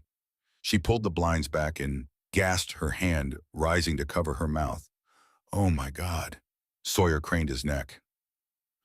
And for the first time in 16 years, he could not process what he was seeing. The parking lot had disappeared. In its place was a sea of chrome and leather. Motorcycles lined in rows so tight there was no space between them. Men stood shoulder to shoulder in a formation that extended from the hospital entrance to the street and beyond. The nearest ones were close enough that Sawyer could see the patches on their backs through the window, and the patches did not match. To the left, the black and white of the Mongols. To the right, the red and gold of the Bandidos. In the center, the green of the Vagos, and woven throughout the death's head of the Hells Angels. These were groups that had waged war against each other for decades. Men who had shot at each other over territory and pride and insults real and imagined. Men whose mutual hatred was so deep it was practically geological. But today they stood together, arms crossed, silent, and 802 men forming a human wall around the hospital entrance. There were no weapons drawn, no shouting, no posturing, just silence. A silence so massive and so deliberate that it was louder than any war cry. Sawyer looked down at the scene and felt something crack open inside his chest. Something he had bricked about years ago. Something that had a name he could barely remember. At 8:15, a black sedan pulled up to the perimeter. It was followed by two white transport vans with California plates. An unmarked police car trailed behind. A woman stepped out of the sedan. She wore a gray suit that looked pressed with a blade and carried a leather folder under her arm. Her hair was pulled back in a bun so tight it seemed to be stretching the skin of her face. She walked toward the hospital entrance with the rigid precision of a woman who had never once questioned whether she was right about anything. Agent Diane Shepard, California Child Protective Services, 15 years on the job. Zero tolerance for ambiguity, sentiment, or the notion that the system she served might be flawed. In her folder was a federal court order authorizing the transport of Sawyer Kincaid case file 892-B back to the jurisdiction of Sacramento County. She marched toward the entrance. 4 uniformed officers flanked her, 2 from California, 2 from Nevada. She stopped 10 feet from the wall of bikers. "Move aside," Shepard commanded. "I have a federal court order for the transport of a minor." The wall did not flinch. The man directly in front of her was sledged 6'7", 300 pounds. He looked down at her through mirrored sunglasses. He did not say a word. He did not move. He simply existed, immovable as a mountain, and the space he occupied was the space she needed to pass through. Shepard turned to the police lieutenant beside her. "Arrest these men for obstruction of justice." The lieutenant was a Nevada local. He had been on the force for 22 years. He looked at the 800 men. He looked at his 4 officers. He looked back at Shepard. "Ma'am, with all due respect, I do not have enough handcuffs, and I am not starting a riot in a hospital parking lot." Then call the National Guard. "I am getting that boy." Before Shepard could escalate further, the sea of bikers parted. A corridor opened through the center of the formation, and Dominic Hargrove walked through it. He moved slowly, not because he was tired, though he had not slept in 30 hours. He moved slowly because every step was deliberate, every motion calibrated for the cameras he knew were watching. He stopped in front of Shepard. He towered over her by a full foot. His voice was not loud. It did not need to be. It carried across the parking lot the way thunder carries across an open field. "You are not taking him." Shepard held her ground. She had faced down angry parents before. She had faced down drug addicts and convicted felons and weeping grandmothers. She had a system at her back and a court order in her hand. "Mr. Hargrove," she said, "I know who you are, and I know you are accustomed to intimidating people. But this is the state of California. That boy is a fugitive. He belongs in our custody." "Your custody," Dominic said. The words came out flat, rehearsed, but they carried a precision that was not typical of Dominic Hargrove, because they were not his words. They were Reese's. She had typed them on her phone at 4 in the morning and sent them to him in a text message, and he had memorized them the way he memorized writing formations. "Word for word, your custody," he repeated. "You mean back to Wade Purnell, the man who fractured 3 of the boys' ribs last year, the man who put cigarette burns on his back, the man who pinned his hand to a table with a knife." Shepard stiffened. Her composure cracked for just a fraction of a second before she sealed it back up. "Mr. Purnell is a licensed foster care provider. Those allegations were never substantiated, because every time the boy talked, he got beaten harder." Dominic stepped forward. The officers put hands on holsters, but Dominic ignored them. "You failed him. The system failed him.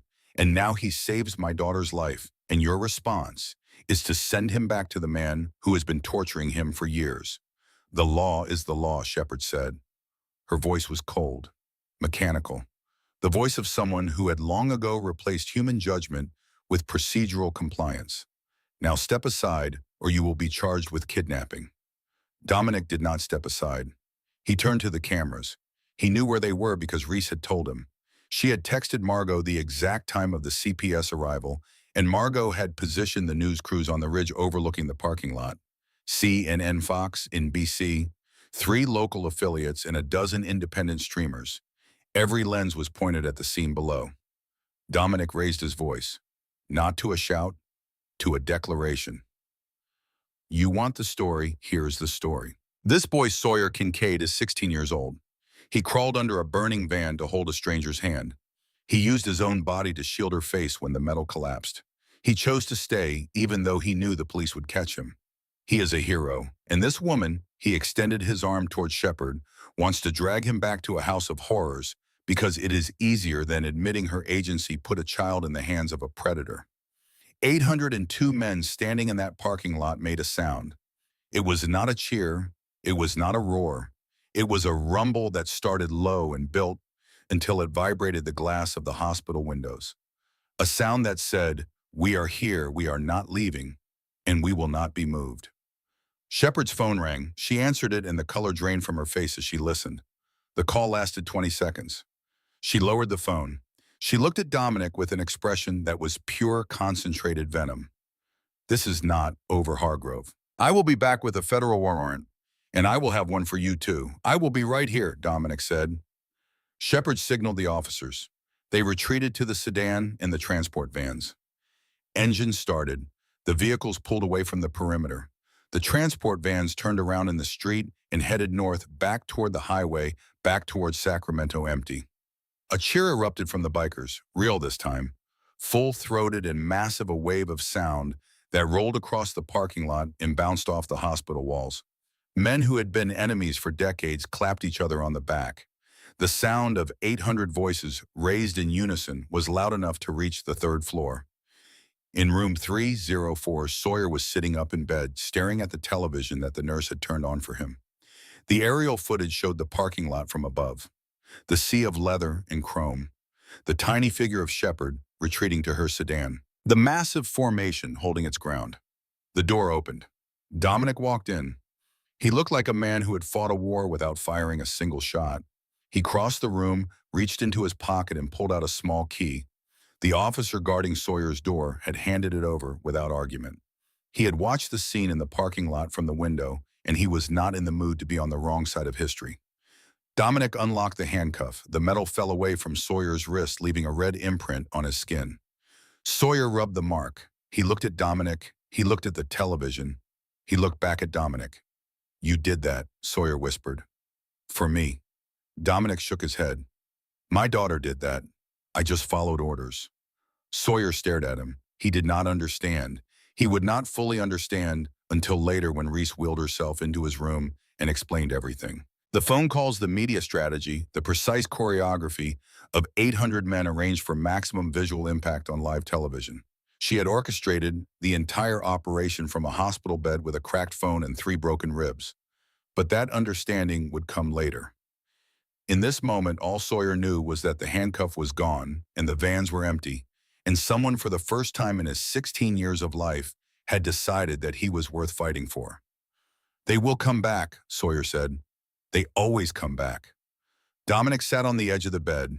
He pulled the patch from the pocket of his vest, the small diamond-shaped prospect patch. He did not give it to Sawyer. Not yet. He just held it in his palm, turning it over. "I lost a son," Dominic said. His voice was barely audible. 15 years ago, his name was Cole. He was 19. I killed him. Not directly, but I was riding drunk and he swerved to avoid me and went over a guardrail. I have carried that every day since." Sawyer said nothing. He watched the big man's face, and for the first time he saw something there that he recognized. Guilt, the particular corrosive guilt of someone who failed to protect a person they loved. Sawyer knew that guilt. He carried his own version of it, smaller and quieter, for every foster sibling he had left behind when he climbed out that window. "You saved my daughter," Dominic said, "and my daughter is going to save you. She has already started. She has got lawyers coming from Los Angeles. She has got the media on our side. She has got a plan that I do not fully understand, but I trust completely, because she is the smartest person I have ever known, and she does not lose." He stood up. He put the patch back in his pocket. "But right now you need to rest, because this fight is not over. The CPS woman is going to come back with bigger guns. And somewhere in Sacramento, there is a man named Wade Purnell who just saw your face on national television." Sawyer felt the cold settle in his stomach. He had not thought about that. Wade had a television. Wade watched the news. Wade would have seen the footage and heard the name and put together the pieces. "What happens when he comes?" Sawyer asked. Dominic walked to the door. He paused with his hand on the frame. "He does not get past us. Nobody does." The door closed. Sawyer was alone with the beeping monitors and the fading light of the desert sunset coming through the window. He looked at his wrist where the handcuff had been. The red mark was already fading. On the floor below, Reese Hargrove lay in her hospital bed with her phone on her chest. She had received a text from Margot 20 minutes earlier. 4 words. "It is everywhere, Reese," she had smiled. Then she had opened her browser and searched for Wade Purnell, Sacramento foster care. The results were thin. A name on a state registry, an address on Fenton Street, no criminal record, no complaints on file. The system had scrubbed him clean, or more accurately, it had never bothered to look. But Reese looked. She scrolled and searched and cross-referenced, and at 9:47 that evening, she found something that made her blood go cold. A legal filing from that afternoon. Wade Purnell, represented by a private attorney in Sacramento, had filed a motion with the California Family Court. The motion alleged that Sawyer Kincaid had been unlawfully removed from his legal foster placement and was being held against his will by members of a criminal organization. The motion requested an emergency federal warrant for Sawyer's immediate return and the arrest of Dominic Hargrove on kidnapping charges. Wade was not sitting in his recliner waiting.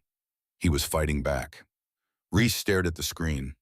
The glow of the phone illuminated her face in the dark room. Her jaw tightened. Her fingers curled around the phone. The siege had been a victory, a spectacular televised historic victory.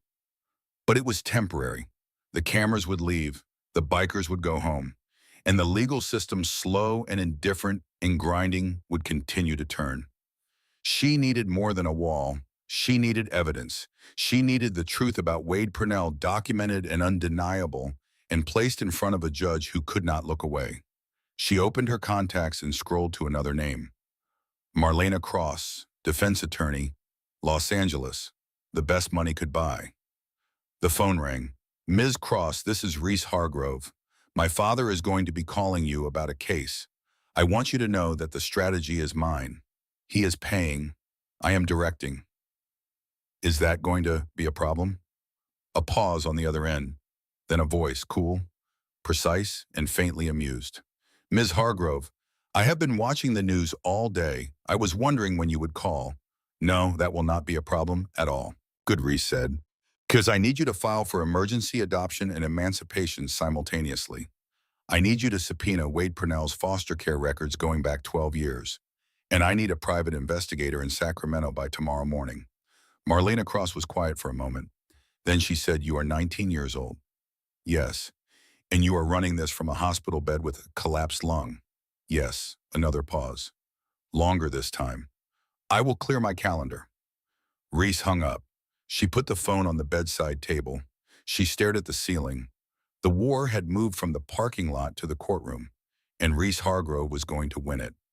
Not because she was angry, though she was, not because she owed Sawyer a debt, though she did, but because she had looked into the eyes of a 16-year-old boy lying in a pool of gasoline and seen a simple truth that the entire foster care system of the state of California had managed to miss. He was worth saving, and she was not going to let go. The hardest part was not the crash. It was not the siege. It was not the night Reese wheeled herself through a hospital corridor on a fractured femur to hold a stranger's hand. The hardest part was what came after. The slow, grinding, merciless machinery of the American legal system, which moves with the speed of a glacier and the compassion of a calculator. For 6 months, the war for Sawyer Kincaid's life was fought not with chains and engines, but with depositions and motions and continuances, and the particular brand of bureaucratic cruelty that disguises itself as due process. Sawyer was placed in a temporary group home in North Las Vegas, while the interstate jurisdictional battle raged between California and Nevada. The facility was called Desert Springs Youth Services. It was a squat cinder block building on a street lined with pawn shops and bail bond offices, painted the color of a Band-Aid that had been left in the sun too long. The staff were tired and underpaid. The beds were clean. The food was edible. It was not a bad place, but it was still a cage. Sawyer had a room with a window that looked out onto the parking lot. He had a bed with sheets that smelled like industrial detergent. He had a schedule that told him when to eat and when to sleep and when to attend group therapy sessions where a counselor with kind eyes and a degree from UNLV asked him to describe his feelings using color words. He did not describe his feelings. He stared at the wall and waited for the sound of boots in the hallway. Every night he lay on his back in the narrow bed and listened to the group home settle around him. The click of the lock on the front door at 10 p.m., the shuffle of the night staff changing shifts, the distant sound of traffic on the boulevard, and beneath all of it, the silence of a building full of children who had been taught by the world that silence was the safest sound. He thought about Reese.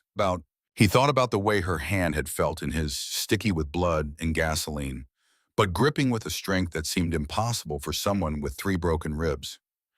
He thought about the words she had said in his hospital room.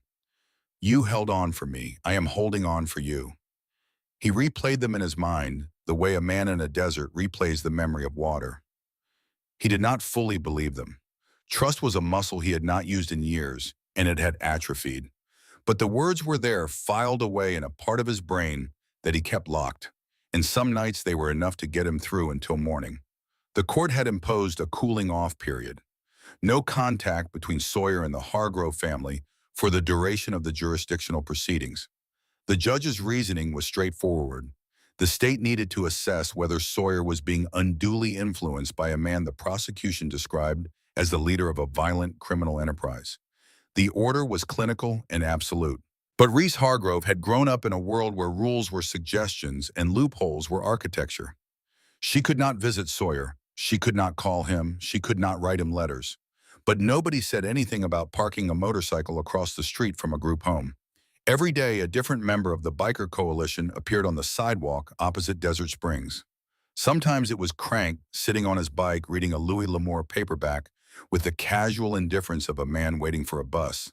Sometimes it was Sledge cleaning his fingernails with a pocket knife while leaning against his Road King. Sometimes it was Wraith, who never seemed to do anything at all except exist in a particular space with a particular intensity that made the air around him feel heavier. They never waved. They never called out. They never crossed the street. They just sat there day after day in the Nevada heat visible from the window of room 12. Sawyer understood the message. It was not subtle. It was not meant to be. It said, "We are still here. We are watching. You are not forgotten." On the 14th day, a black pickup truck with tinted windows cruised slowly past the group home at 2 in the morning. It circled the block 3 times. On the 3rd pass, it slowed to a crawl in front of the entrance. Sledge, who was on the overnight rotation, stepped off his bike and walked into the middle of the street. He stood in the headlights with his arms at his sides and stared through the windshield. The truck accelerated and disappeared. Sledge called Dominic. Dominic called Reese. Reese called Marlena Cross. "Someone is watching the group home," Reese said. "Black pickup. Tinted windows. 2 in the morning. That is not random." Marlena was quiet for a moment. "You think it is Purnell?" "I think Wade Purnell just watched his meal ticket go national on live television.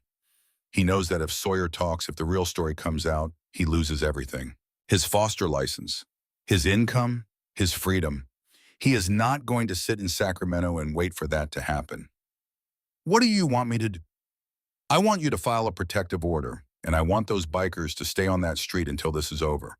The legal battle consumed Reese the way a fire consumes oxygen. She had been discharged from the hospital 3 weeks after the crash, walking on crutches with her left leg in a brace that ran from her hip to her ankle. The doctors wanted her to rest. Her father wanted her to rest. The physical therapist assigned to her case used the word recovery approximately 400 times in their first session. Reese did not rest. She converted the spare bedroom in Dominic's San Bernardino house into a war room. A folding table held stacks of legal documents 3 inches thick. A whiteboard on the wall mapped the timeline of Sawyer's life in the foster system, each entry written in Reese's precise handwriting, with dates and addresses and the names of caseworkers who had signed off on reviews without lifting a pen to investigate. Colored pins marked the homes he had been placed in, the schools he had attended, the hospitals he had visited, red pins for emergency room trips. There were 7 red pins. 7 times a doctor had looked at a child's injuries and filed a report. 7 times the system had read the report and done nothing. Dominic would stand in the doorway of the war room, sometimes watching his daughter work. He wanted to help. He wanted to do something with his hands the way he had always solved problems, with force and directional energy. But this was not a problem that hands could solve. This was a problem that required patience and precision and the ability to navigate a bureaucracy that had been designed, whether intentionally or not, to protect itself from accountability. So Dominic did what Reese asked him to do. He kept the bikers on rotation outside the group home. He wrote checks to Marlena Cross.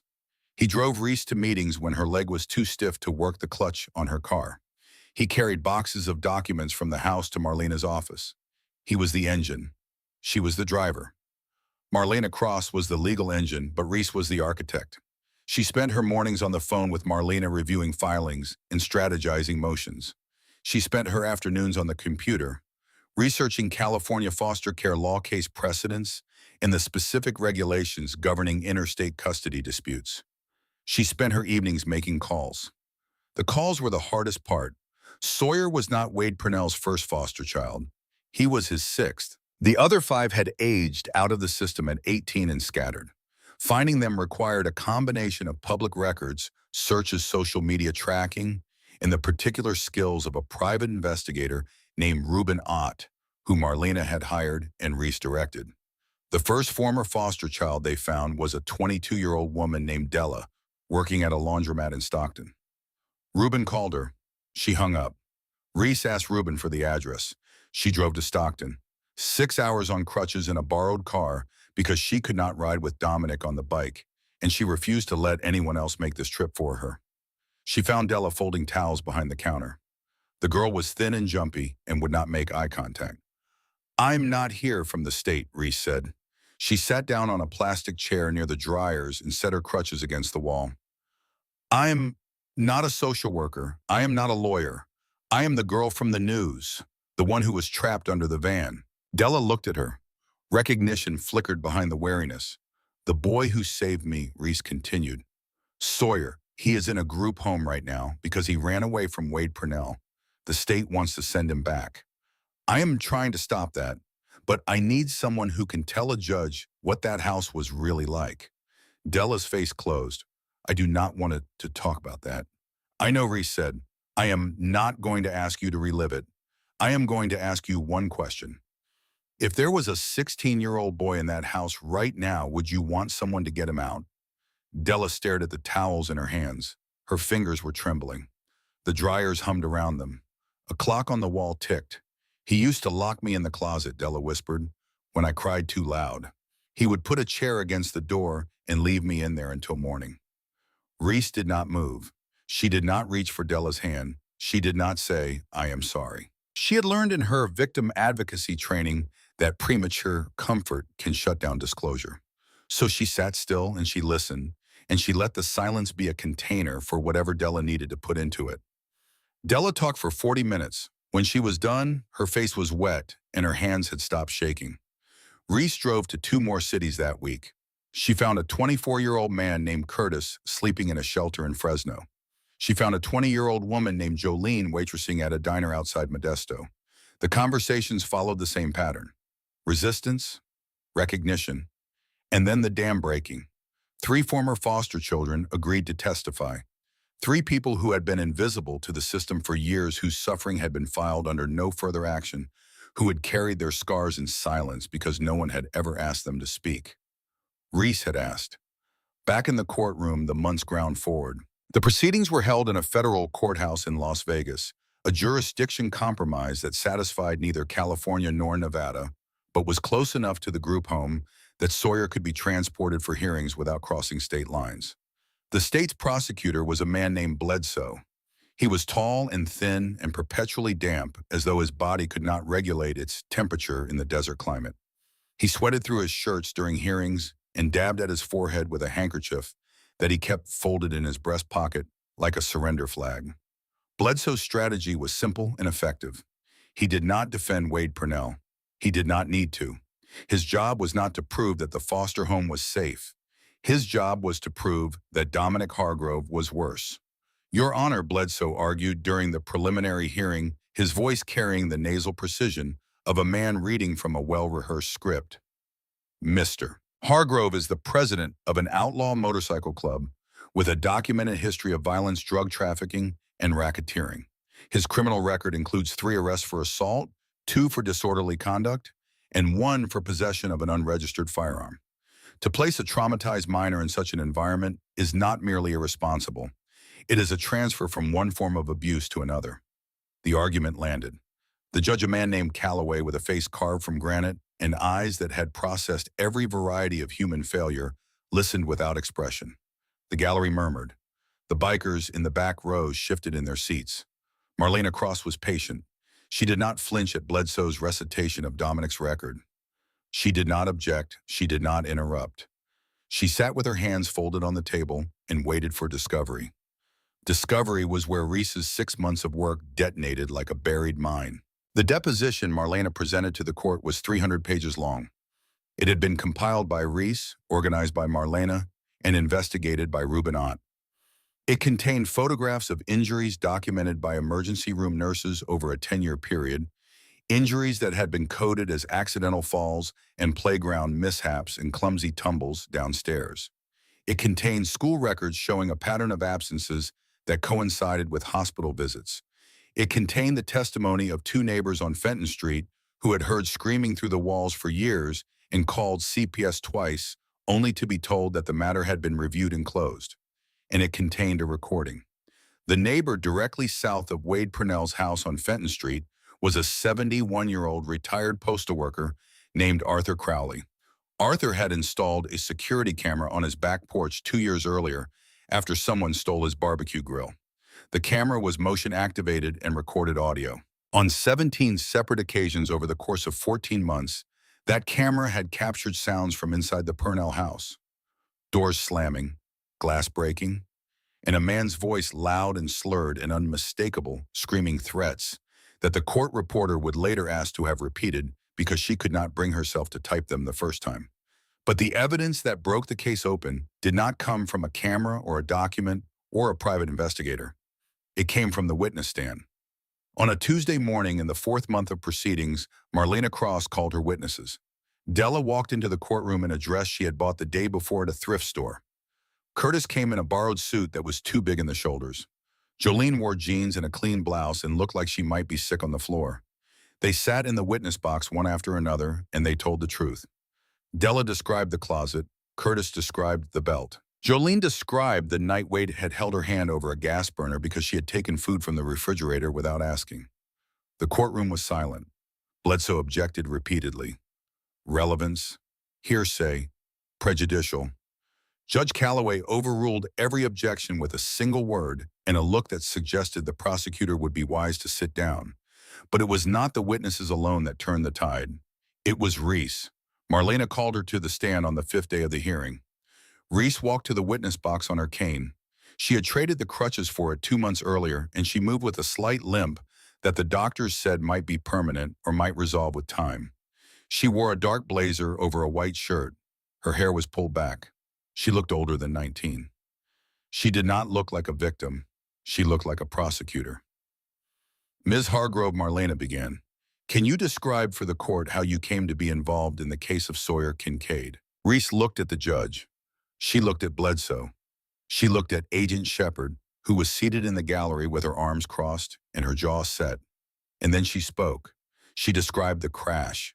Not the way a victim describes a trauma with fragmented memories and emotional breaks, but the way an analyst describes an event. The angle of impact, the structural failure of the roof, the gasoline pooling on the road. She described Sawyer crawling through the wreckage. She described his hands bleeding and raw. She described the moment he heard the sirens and looked toward the desert and made a choice. Then she shifted. After the rescue, she said, I learned that Sawyer Kincaid had been in the foster care system since he was 6 years old. I learned that he had been placed in the home of Wade Purnell in Sacramento at the age of 12. I learned that during the 4 years he spent in that home, he visited the emergency room 5 times. Fractured wrist, fractured rib, concussion, lacerations requiring stitches, contusions consistent with blunt force trauma. She paused. The courtroom held its breath. I also learned that on every one of those occasions, the treating physician filed a report noting suspected abuse, and on every one of those occasions, the report was reviewed by Child Protective Services and closed without further action. She turned to face Agent Shepard directly. I learned that the system that is fighting to reclaim Sawyer Kincaid is the same system that placed him in the hands of his abuser, ignored the evidence of his suffering for 4 years, and then classified him as a delinquent when he finally ran for his life. Bledsoe stood up. Objection. The witness is editorializing. Judge Calloway looked at Bledsoe over his glasses. Overruled. Sit down, Mr. Bledsoe. Reese continued. She presented the evidence she had gathered, not as a lawyer because she was not one. As a witness, she described the trips to Stockton, Fresno, and Modesto. She described finding Della in the laundromat, and Curtis in the shelter, and Jolene in the diner. She described the pattern: 6 foster children over 12 years, all of them placed by the same agency, all of them abused by the same man, all of them failed by the same system. She spoke for 47 minutes. She did not raise her voice. She did not cry. She did not editorialize again. She simply laid out the facts in a sequence so precise and so damning that the silence that followed her testimony lasted 11 seconds before anyone in the courtroom remembered to breathe. Marlena had no further questions. Bledsoe had no cross-examination. He shuffled his papers, dabbed his forehead, and said, "No questions at this time, Your Honor." It was the sound of a case collapsing. 3 weeks before the final custody hearing, the evidence reached critical mass. The Sacramento district attorney, pressured by the media coverage and the testimony from the federal proceedings, opened a criminal investigation into Wade Purnell. They found him in the parking lot of a grocery store on a Wednesday afternoon. He was loading bags into the trunk of his car. He was wearing a Sacramento Kings t-shirt and cargo shorts, and the particular expression of a man who believes he has gotten away with something for so long that getting away with it has become his natural state. The charges were a catalog of horrors: felony child abuse, fraud against the state foster care system, endangerment of a minor, false imprisonment. The arresting officers found in Wade Purnell's house on Fenton Street a closet in the hallway with scratch marks on the inside of the door and a chair with worn grooves in the carpet where it had been pressed against the frame hundreds of times. Wade Purnell was denied bail. The judge cited flight risk and danger to the community. He was transferred to the Sacramento County Jail, where he was placed in protective custody because the general population had seen the news and formed their own opinions about men who hurt children. The news of Wade's arrest reached the group home in North Las Vegas at 7 in the evening. Sawyer was sitting in the common room, pretending to watch a basketball game on the communal television when the story appeared on the crawl at the bottom of the screen.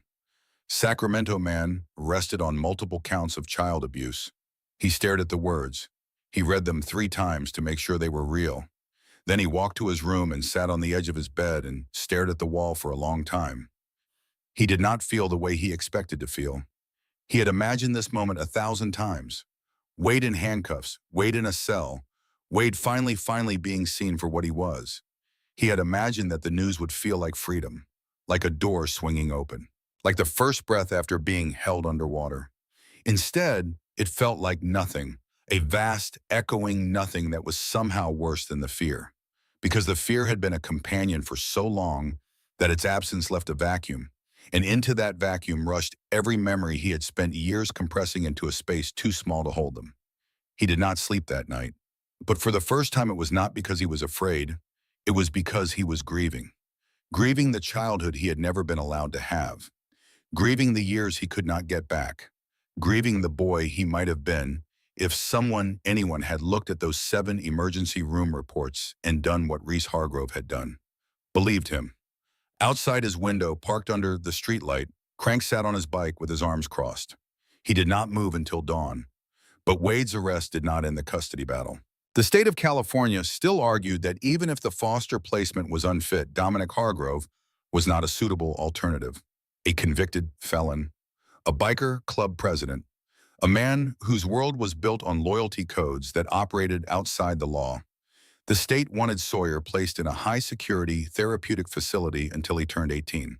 Bledsoe made his final argument on a Monday. It was competent if uninspired. He acknowledged the failures of the foster system. He expressed sympathy for the boy, and then he argued that sympathy was not a legal standard and that the court's obligation was to place the minor in the most stable environment available, which was not the home of a man with a criminal record in a garage full of Harley-Davidsons. Marlena Cross made her closing argument on Tuesday morning. It was surgical. She dismantled Bledsoe's stability argument by presenting the court-appointed psychologist's report, which documented that in the 6 months since the crash, Sawyer had gained 20 pounds. He was studying for his GED. He was sleeping through the night for the first time in years. He was not exhibiting symptoms of acute stress disorder. And all of this, Marlena noted, had occurred while Sawyer was in a group home, not under Dominic Hargrove's roof, merely in his orbit, merely knowing that someone was watching over him, merely understanding for the first time in his life that he was not alone.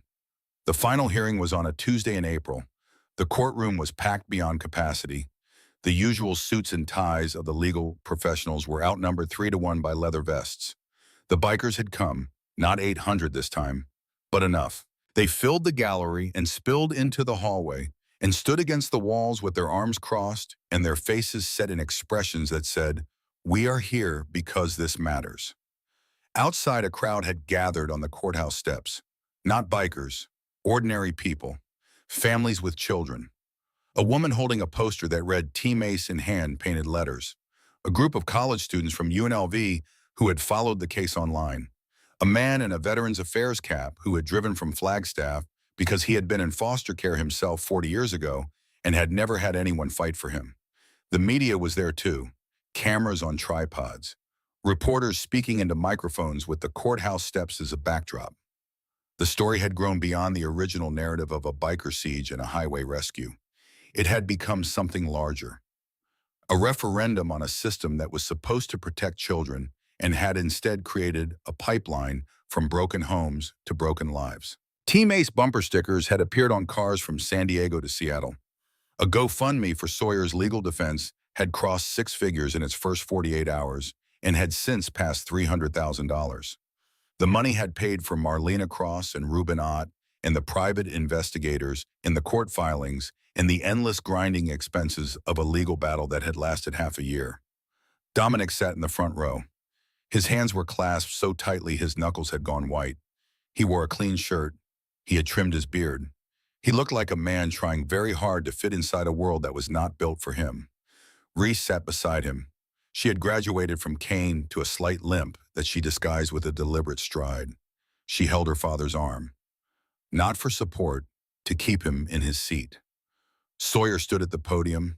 He looked different from the bite on the highway. The hollowed cheeks had filled. His shoulders had broadened. He wore a blue button-down shirt and dark jeans, and he stood straight. He did not look at the floor. He looked at the judge. Judge Calloway adjusted his glasses. The courtroom held its breath the way a theater holds its breath before the final act. Sawyer Kincaid, the judge said. His voice was deep and unhurried, the voice of a man who understood that the words he was about to speak would reshape a life. The court has reviewed the petition for emancipation filed by your counsel. You are asking this court to declare you a legal adult at the age of 16. Sawyer swallowed. Yes, Your Honor. The judge looked at him. He looked at the file on his bench. He looked at the gallery full of bikers and lawyers and reporters and one 19-year-old girl with a limp and a jaw set like a steel trap. Denied. The word fell on the courtroom like a hammer on glass. A collective gasp sucked the air from the room. The sound was physical, visceral. The intake of breath from 200 people who had invested 6 months of hope into a single word and received the wrong one. Dominic half rose from his seat. His body moved before his mind could stop it. A lifetime of responding to injustice with force propelled him upward, his face dark with a rage that could have torn the bench apart. Reese's hand closed on his forearm. Her grip was iron. She did not look at her father. Her eyes were fixed on Judge Calloway. She had read enough transcripts. She had studied enough proceedings. She knew the rhythm of a courtroom the way a musician knows the rhythm of a song. And she knew that the judge was not finished. However, Judge Calloway continued. He raised his hand to silence the rising noise. A small, uncharacteristic expression crossed his face. Not quite a smile. Something closer to the look of a man who has spent decades searching for a reason to believe in the system he serves and has finally unexpectedly found one. I am simultaneously reviewing a secondary petition. A petition for legal adoption filed by Mr. Francis Dominic Hargrove. The courtroom went absolutely still. The kind of stillness that exists in the space between a lightning strike and the thunder that follows. Dominic sank back into his seat. The rage drained from his face and was replaced by something he had no framework for. Something that looked from the outside like a man being told that a door he thought was welded shut had been open the entire time. Mr. Hargrove, the judge, addressed him directly. Your record is, to put it generously, colorful. You are not the traditional candidate for adoptive parenthood, and the state has made that abundantly clear. Calloway picked up a file from his bench. But I have before me a report from the court-appointed psychologist. It states that in the 6 months since the events on Interstate 15, Mr. Kincaid has gained 20 pounds. It states that he is actively pursuing his GED. It states that he has formed meaningful attachments for the first time in a decade. And it states in language that I do not often encounter in clinical assessments that this boy has begun to believe that his life has value. The judge paused. He removed his glasses. He looked at Sawyer. I also have before me 300 pages of testimony documenting the systematic failure of the California foster care system to protect this child. I have the criminal indictment of his former guardian. I have the testimony of 3 other survivors. And I have the testimony of a 19-year-old woman who, from a hospital bed with a collapsed lung, orchestrated a legal and media campaign that accomplished in 6 months what the state of California failed to accomplish in 10 years. He looked at Reese. She met his gaze without flinching. The law exists to protect children, Judge Calloway said, not to punish heroes, and not to perpetuate the failures of a system that has already failed this boy more times than I can count. He picked up his gavel. The petition for adoption is granted, effective immediately. The sound that erupted from the courtroom did not belong in a federal building.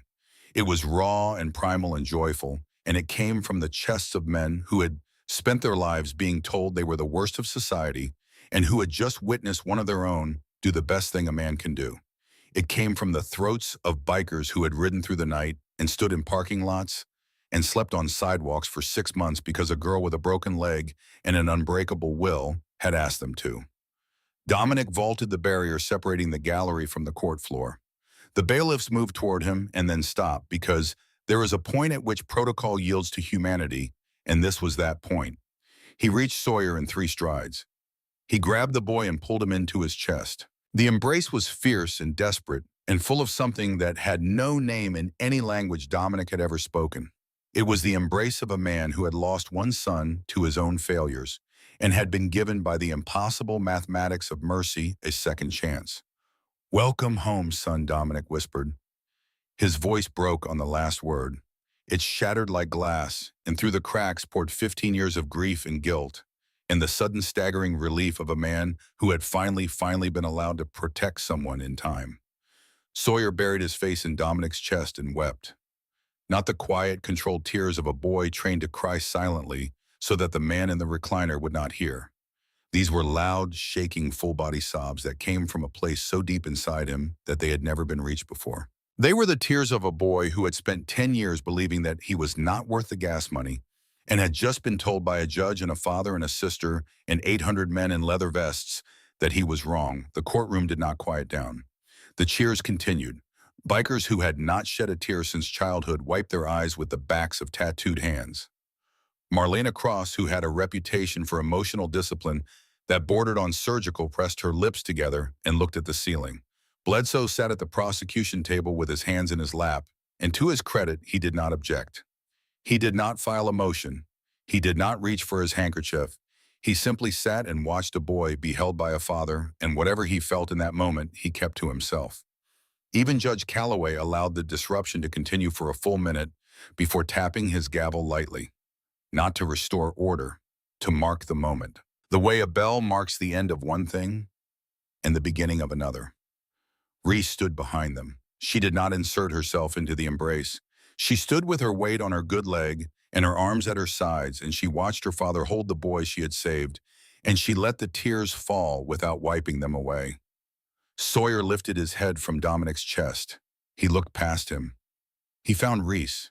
"You did this," Sawyer said. His voice was raw and barely audible. Reese shook her head. The tears on her face caught the courtroom lights. "We did." Sawyer looked at the courtroom, at the bikers on their feet, at Marlena closing her folder with the quiet satisfaction of a surgeon who has finished a 12-hour operation, at the judge gathering his papers, at Agent Shepard, who was already walking toward the exit, her heels clicking on the marble floor, her back rigid, her career in ruins. And then he looked at Dominic, who was still holding him, who had not let go, who showed no sign of ever letting go. Dad, Sawyer said. The word came out before he knew it was coming. It was the first time he had ever said it and meant it. Dominic's arms tightened around him. He did not speak. He could not. But the sound he made, a low, broken exhale that came from somewhere deeper than his lungs, said everything that words could not. 3 years later, the Nevada sun beat down on Interstate 15, baking the asphalt until it shimmered with the phantom lakes that had fooled Sawyer Kincaid on the worst and best day of his life. The air above the road rippled like a curtain being drawn aside, and through the heat rose a sound that had become as familiar to Sawyer as his own heartbeat. The rumble of a Harley-Davidson engine, then two, then six, then a dozen. A formation of motorcycles thundered down the center lane in a tight, disciplined column. At the head of the pack rode Dominic Hargrove on his custom Road King, his beard whiter now, but his hands steady on the bars, his eyes reading the road with the instinct of a man who had spent 40 years learning its language. To his right in the lane, usually reserved for the road captain, was a cherry-red convertible. Reese was driving.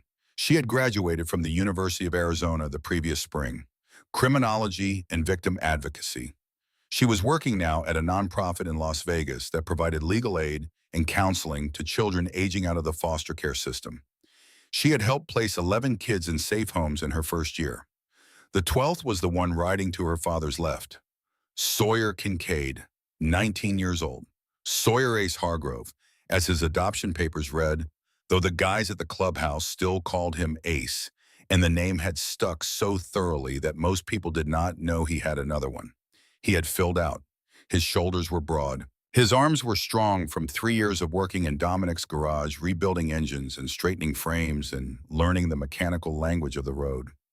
He rode a matte black Dyna Street Bob with high handlebars and a custom exhaust that Dominic had helped him build from salvage parts. He wore the cut, the leather vest of the club. The back was still bare of the center patch. He was a prospect earning his place the way everyone earned their place, through work and loyalty and the slow accumulation of trust. Dominic had insisted on no special treatment. Sawyer would not have accepted it. But on the front of his vest, right over his heart, was a patch that no other member of any charter in the country wore. It was a small embroidered design diamond, shape depicting a white van broken in half. The club had voted on it unanimously. A recognition of the day that had brought them all together and reminded them that the word family is not defined by blood or bylaws, but by the willingness to stand in front of a storm for someone who cannot stand alone. As they approached the mile marker near the Mojave Preserve, the stretch of highway where a white Ford Transit van had once crushed a red Honda Civic into the asphalt, Sawyer downshifted. The engine growled a deep vibration that he felt in his chest and his hands and the bottoms of his boots. He looked at the road. The asphalt had been repaved.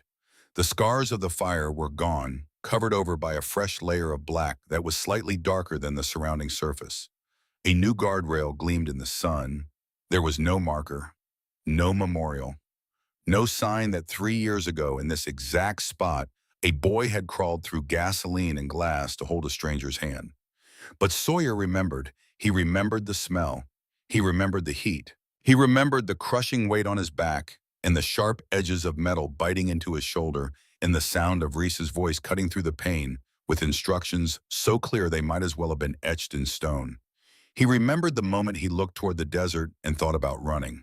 And he remembered the girl's eyes, not begging, not pleading, just steady, just shurto, just saying in a voice that was barely a whisper, whatever you are running from, it can wait. He looked to his left. Dominic rode with his face forward and his shoulders square the way he always rode. Steady, immovable.